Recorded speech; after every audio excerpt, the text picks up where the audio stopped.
All righty, everybody. Welcome back to another episode of the Orange Crush podcast. And look who's to my right. Look who's back from a long vacation with the children. David, before we get started on what we've learned in the last few weeks and this SMU squad that's coming up, walk me through what you've been up to since Boston College. Yeah, so we woke up Sunday morning in Boston and took a rental car and drove down to Manhattan, drove down to New York City. And in case you didn't read anything or hear anything about the weather, there was a nor'easter that blew in. And so when we got on the Staten Island ferry with the kids to go see the Statue of Liberty, it was rocking and rolling a little bit. But it was the kids' first time in New York City and kind of showing them where I used to kind of habitate when I lived there, and they got to see the touristy things. We went to the 9/11 memorial and Times Square and rode the Staten Island ferry and got them some great food, and went up to Rockefeller and they got to go into FAO Schwartz and Nintendo World, and they did all the fun things that kids get to do in New York City. And the little one walked into school this morning, Easton, the 4-year-old, and he looked up at his principal and he said, "I'm moving to New York City." No, you're not. It's confirmed. It's happening. You're not moving to New York. Sorry. I don't know if he understands how expensive it is to live in New York City.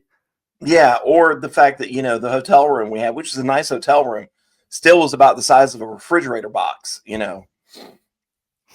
City of dreams, baby. City of dreams. That's you talked about the Staten Island ferry in that is it nor'easter, whatever? A nor'easter, yeah.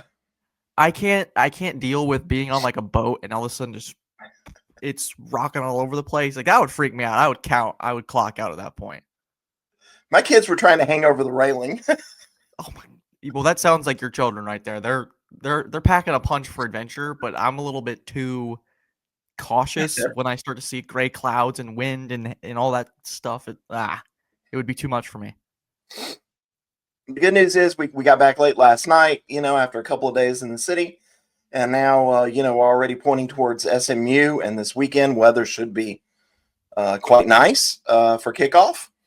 Both teams used to a little bit of warmth. And Grayson, this is an SMU team I just can't quite really figure out yet. What about you?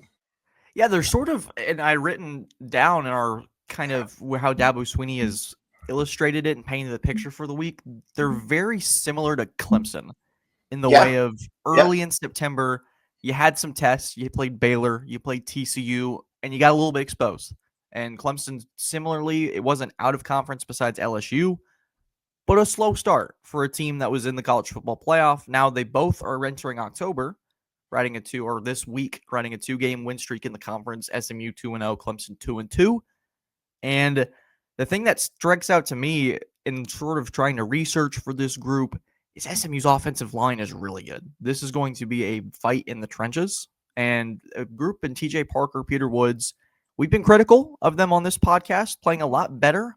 Is that competition? Is that an added spirit with Tom Allen on the sideline? But SMU, Swinney calls Kevin Jennings the most dynamic QB they'll face, up to this point at the very least, excluding Lenore Sellers and a couple others that'll be popping up on the schedule here soon.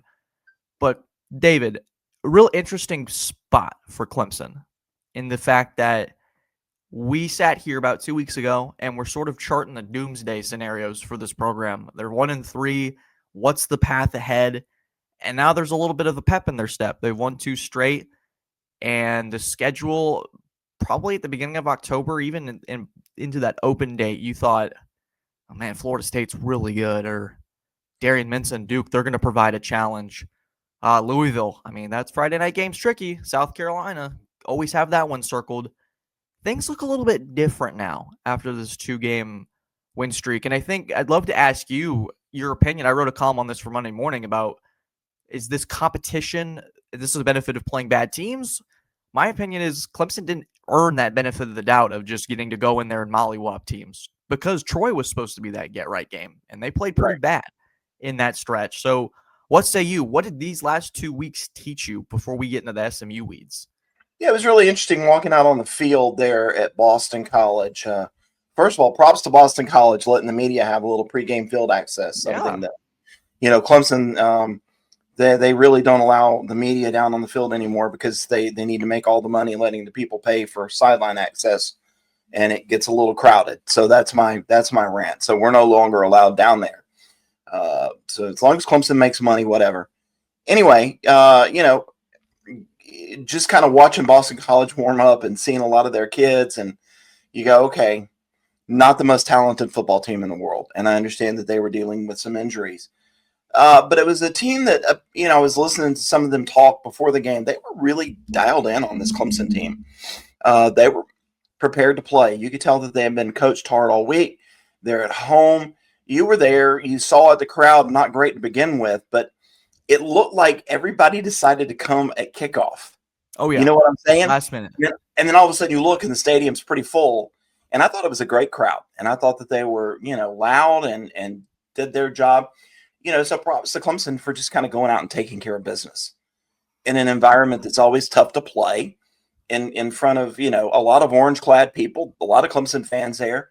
But you go out and you just take care of business. And to me, that was the most important thing. Forget the talent level, forget, everything else. On the road, together, just take care of business. Well, Clemson hadn't up to that point, and that was sort of the thought in my mind was we had sat here, Troy, GT, Syracuse, and you had this idea in your mind of, well, Clemson's the more talented team on paper, therefore XYZ should happen. And when you're using those hypotheticals, it didn't. And so you go to a North Carolina team that's a mess, and I think you got to give Boston College credit because they clearly fight for their coach, Bill O'Brien. It's been a tough year injury-wise. I really hope they don't make a rash decision because they were a bowl team last year. So there's something that O'Brien is doing. But overall, there was a couple of gaffes on defense. It still feels like sometimes that the offensive eyes, they're able to manipulate the linebackers and kind of keep them in place. And so a lot of it's play action. You can keep Woodaz and Brown. They're like staring it down. They're almost thinking instead of reacting, which is what Tom Allen, they want him to react. They want him to play free instead of being like, I got to look, process, and then go instead of just going. And so you see a lot of these tight ends be utilized. And Sweeney had talked about SMU being a team that utilizes that specific position, very elite players at that spot. So I am curious to see defensively. I think there's still a part of me that's cautious entering this weekend. Making progress, I think Allen on the sideline adds a little bit of a boost. But at the same time, I'm impressed with what the offense was able to do, and we'll talk about them in a second. But defensively, aren't there still concerns in your mind heading into SMU? Oh, there's a lot of concerns in my mind heading into SMU for sure. This defense still, kind of early on, Boston College was running drag routes and crossers, and we know that they have issues with those. And, this Jennings kid, that's their offense. So, right, like they're not the nation's best offense. In fact, I was looking this morning, and we'll talk about their defense in a minute. Their offense is ranked, I think, 61st in the nation. Why? Well, because they really don't run the ball all that well. They only have one, 100-yard rusher this year. They've had a couple of guys get in the 90s, but they don't have really a 100-yard rusher. Harden had 115, I think, against Baylor. But, there's also been a high of, a 67 and a 44. Jennings has not been one of those guys, so he's been kind of kept in the pocket. But you look at his throwing, his passing stats, and all of a sudden it's like 260, 295, 281, 290, 285, 247. He hadn't broken the 300-yard mark yet, but he's kind of consistently in that 250 to 290 range, throwing short stuff, hoping that somebody breaks it. They're not really slinging it down the field a lot. And that really kind of goes against what Clemson has trouble defending, right? Like we saw it starting against LSU when Garrett Nussmeier was just kind of, dinking and dunking here and there and catching crossers and, taking advantage of the fact that sometimes Wade Woodaz gets caught up in the wash a little bit and, maybe isn't great in coverage. And it looked like they were trying to attack Clemson's linebackers, Boston College was the other night. It's going to be an interesting deal. And then, defensively, well, that's a whole other thing because SMU is just not good on defense. Oh, no. They are that it's one of those games that you're walking into on Saturday and you're probably expecting a barn burner where points are going to not just be a normal deal. It's going to be every other play, it feels like. Just so many points are going to be – it's going to be a fun game on Saturday. I think it's going to be one of those college football games that obviously you and I and the Clemson folks will be watching. But let's say some college football fan in Texas, or Texas is a bad example, Ohio. Let's use that. It's something totally neutral to this. They've got the YouTube TV multi-view, and they got Clemson as sort of the corner game, and they're watching it, and then all of a sudden, boom, boom, boom, boom, and they're like, oh, let me put this into a double screen. The ultimate sign of respect to see if they can get a little bit more of a view on this. But I think the big story defensively, does it matter depending on who's playing at quarterback on Saturday? Sweeney has been confident that Cade Klubnik is going to be ready to go. Talked to him Saturday night after the Boston College game. A little bit of a limp still. Looked a little uncomfortable, I would say. Didn't really give us an answer. Obviously, that's to be expected, given the situation that he's been dealing with. But you look at where he might be at. Sweeney talked to us tonight. After two of the Tuesday, Wednesday practices are usually the biggest signifiers of how things are going to go, and then we'll see the ACC availability report. But what's the danger in Klubnik not potentially starting? Do you have it at a percentage? Do you expect him to play? Because even if he does, I think he'll be extremely limited. Yeah, from what I'm hearing, limited is probably the best thing. And I think one of the things that's really made this Clemson offense explosive over the past couple of weeks, not discounting the fact that both North Carolina and Boston College are bad, is the fact that Clemson has made Klubnik a threat in the run game. There's been more quarterback design runs, and now all of a sudden, if you go out there and you look and that ankle is heavily taped, that's probably not going to be the case against SMU. And that's where they're going to have to really rely on Adam Randall and whoever else is coming in. And then, that's kind of another thing that I want to talk about. And Adam Randall has been great. And I keep wanting to say that. People are like, oh, you're hating on him. Not hating on Adam Randall. He has been fantastic. Love what he's been able to do. Still think it's a little slow sometimes in the read, a little bit slow in the mesh. And then Gideon Davis and David Eziamume haven't really, shown us a lot in their limited snaps to say, hey, we're ready to take that next step. But how about Keith Adams Jr.? And I know it was late, and I know it was garbage time. But that young man who has really been important to this program and has bided his time, I was watching him Saturday night, and I thought he hits the hole harder than any running back on the roster. Right? Yeah. Like, he hits it fast. He reads it fast. He's physical. He's always leaning forward. And I'm going, why doesn't he get more snaps in there? He's one that nobody wants to tackle. And I can tell you, especially at the end of the game, nobody's wanting to tackle a dude that's a bulldozer. So maybe he's someone that, I know they like to use Peter Woods in those short yard situations, but third and 2, maybe third and 3. How about use your running back? Throw 19 out there and see if you can get some action going. He played great. It's one of those interesting situations where a lot of eyes are on 17 because he's the assuming next up in that Clemson quarterback lineage. But they're running the ball. They're just trying to get out of Dodge at that point in BC. So you watch 19, and he's running really well. And I'm trying to find the exact quote that he said from yesterday. But oh man, David, it was one of those quotes that the people of the youth, me, those guys, trying to find it real quick. Keith Adams. Oh, yeah, it was really good. Okay, here we go. I could tell after the first one they didn't want to tackle me. I was like, oh, okay. There we go. I was like, yeah, like, come on, Keith. Like, let's go. Like, I wanted to stand up and be like, yeah, like, let's see some fire, man. Before we get back to this video, we'd like to thank the title sponsor for this podcast, Newton, Scott, and Associates.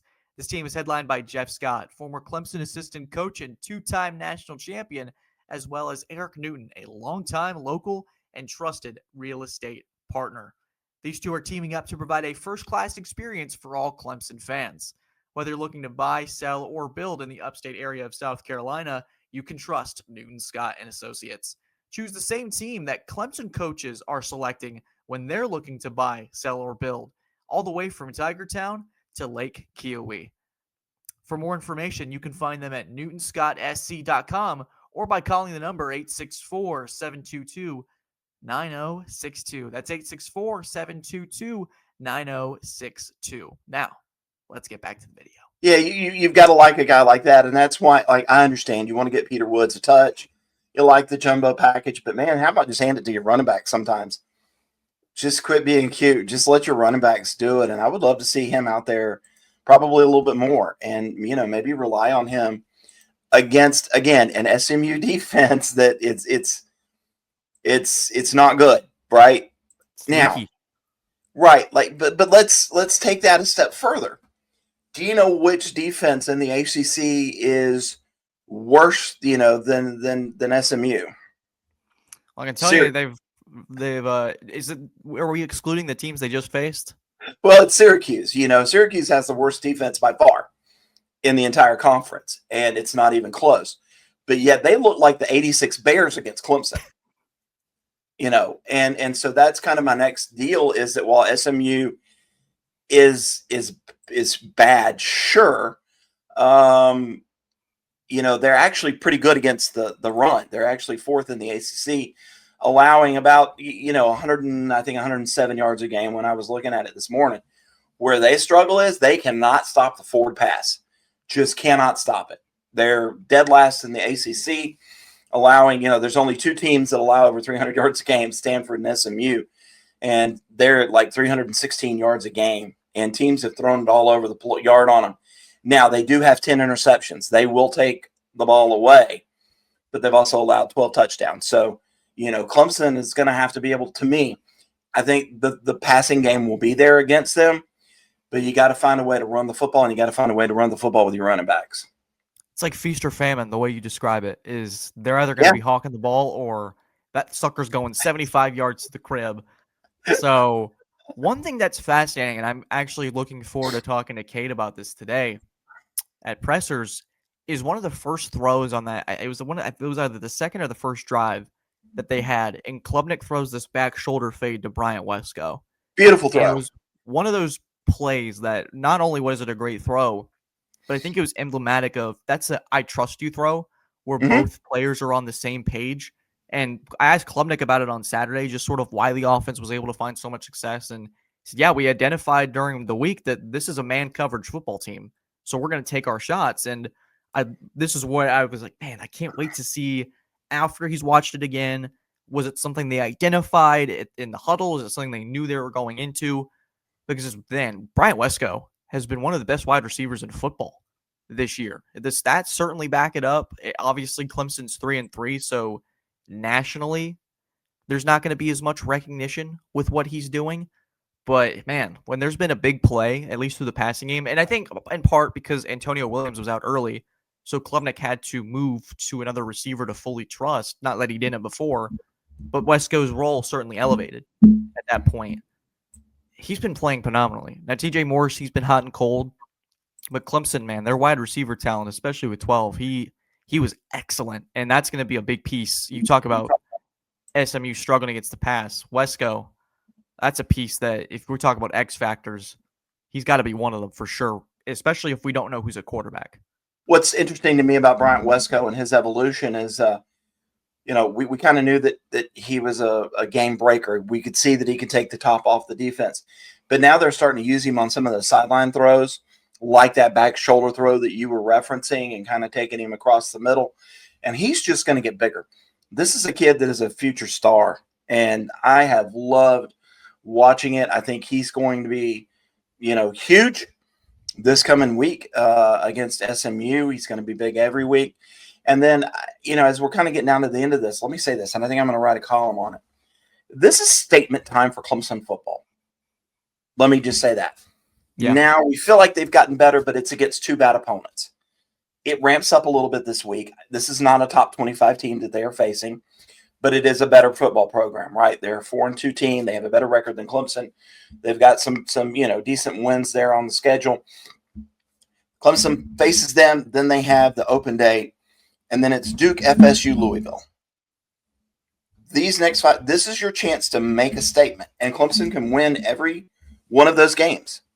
and you've got to be able to say, hey, this is the team that everybody thought that we were going to be, and you start pointing towards,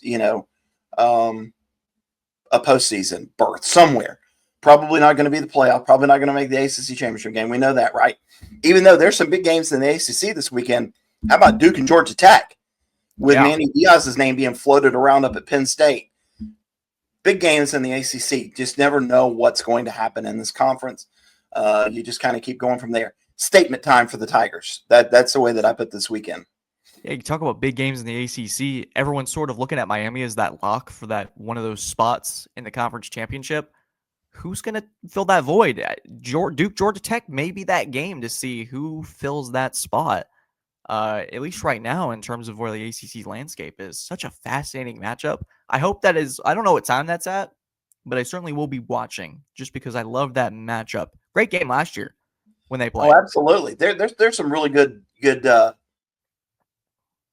some really good games coming up, and I love it. I love college football. I love the fact that we're now getting into October. I did kind of post kind of funny this morning on my Facebook that, I was up in the land of autumn. Beautiful weather up there for Boston College. Leaves were changing. New York City was cool. And then I come back to the land of endless summer, and it's going to be warm again Saturday. That's perfectly fine. But I still love October. Everything's starting to change in this Clemson team. We said after the start it would be interesting. It's been interesting. I think it's fun. Still fun for me. And we get to go and see it again this weekend against SMU. Yeah, I wanted to get back to hoodie weather. I got to represent New England now. Outside of New England, where I was so disappointed. No one said anything about you guys have seen that Boston hat on this podcast. No one cares up there. It's so common. I was so taken aback by it. It's like, man, no one's gonna say anything about this. It's kind of a unique hat, but oh well. I'm gonna be set on fire once I step out of this house. It's unbelievably hot for some reason.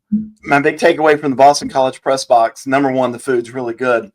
But somebody up there not only going, how you doing, but work smarter, not harder. Oh, it was a great time. You and I had way too much fun up there, so I apologize to Brandon, who had to sit in between us and endure our shenanigans up there. But what a time! What a time up there! But you know what? Let me tell one more story, and I think everybody will enjoy this. All right. Again, thanks to Boston College for allowing us to go down to the field and do our jobs.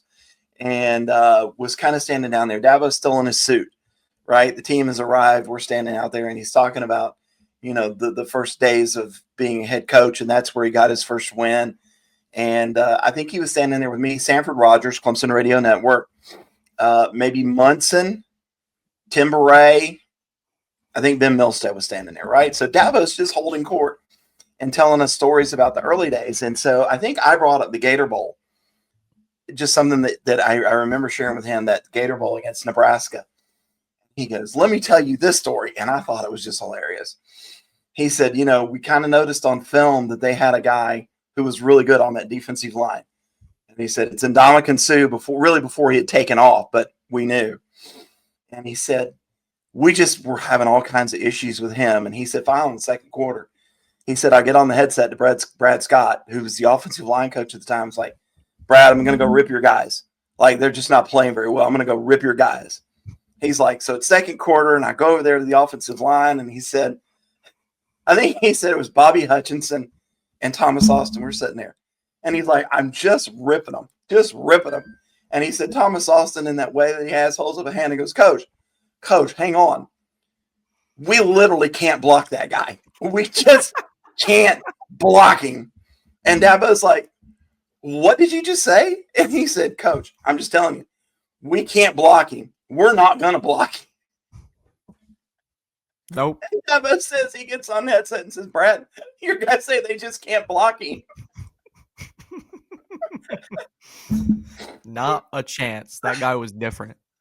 And I can remember talking to one of the Clemson offensive assistants who's no longer there on the field before the game. And I said, what are your takeaways? And I can't remember what number Ndamukong wore. He goes, you see that kid right there? And I said, yeah. He goes, we will not block him all game long. Not a chance. I don't think SMU's got a Sue or anybody else. That cat was different. That cat was different. Oh man, I miss the days of when he was on the Lions, and man, those Packer games where he was stepping on people, Oh those yeah. were those were peak football, man. Peak Oh yeah. football. But you know what? Clemson's got a chance to continue peaking this season with a win over SMU. We'll be there on Saturday, and we'll have an aftermath podcast Finally. afterwards. And David will be back. David, will you be joining us tomorrow for Fridays with Faxon?